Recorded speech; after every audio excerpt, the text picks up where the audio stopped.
Hey, what is up, team? I just wanted to shoot a quick video to just kind of give you guys some encouragement, kind of set the stage for today. I just want to personally thank you guys a ton. I know that you've given everything these last couple of weeks. Literally, we could probably fill a swimming pool with the amount of sweat we have come off our bodies over these last few days with just how hot and humid it's been.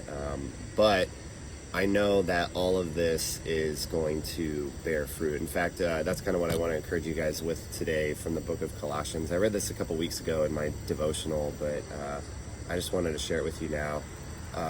Paul begins this letter by thanking God actually for the faith that the Colossians have in the gospel. And in verse 6, he's talking about the gospel here. He says, which has come to you as indeed in the whole world it is bearing fruit and increasing, as it also does among you since the day you heard it and understood the grace of God in truth. And so what we see in this verse is that the gospel actually spreads horizontally, but later Paul's going to return to this and talk about what it means for the gospel to bear fruit.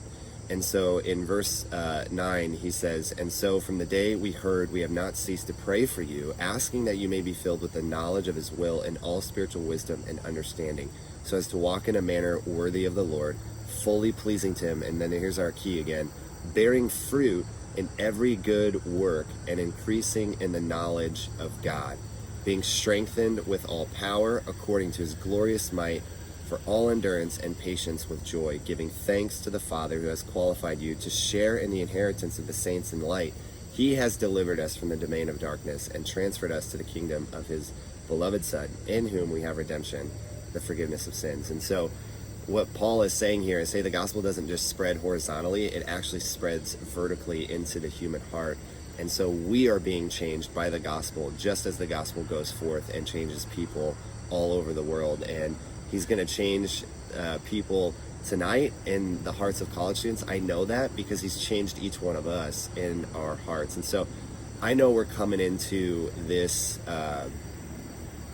night exhausted.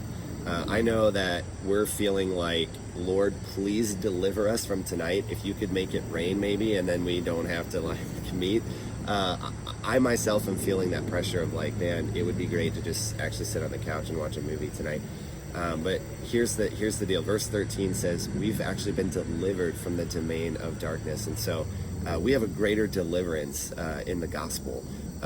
Maybe some of you guys are coming in tonight feeling, I'm not even qualified to be here. How did I end up on this team? But there's a greater qualification in the gospel. You've been qualified to share in the inheritance that belongs to the saints. All of us need endurance and patience tonight. And not only do we need that for each other and the students, but we need endurance and patience to know that the sanctification process, growing more Christ-like, is a process. And so if you're in need of Lord, actually help me have endurance and patience tonight, God literally has endurance and patience for the rest of your life. He has the exact amount of endurance and patience to get you across the finish line to holiness. If he can do that, then clearly he can give you endurance and patience tonight as we do our fall kickoff. And then we need strength. I'm exhausted, you're exhausted, we need strength. And again, if God can give us strength with all power according to his might, this is the same might that raised Jesus from the dead. If he can do all that, then clearly he can give us strength just for tonight. And so again, I don't know where you guys are coming in tonight, but I know that for many of us, we're coming in exhausted, we're coming in tired, and I just pray that the gospel bears fruit.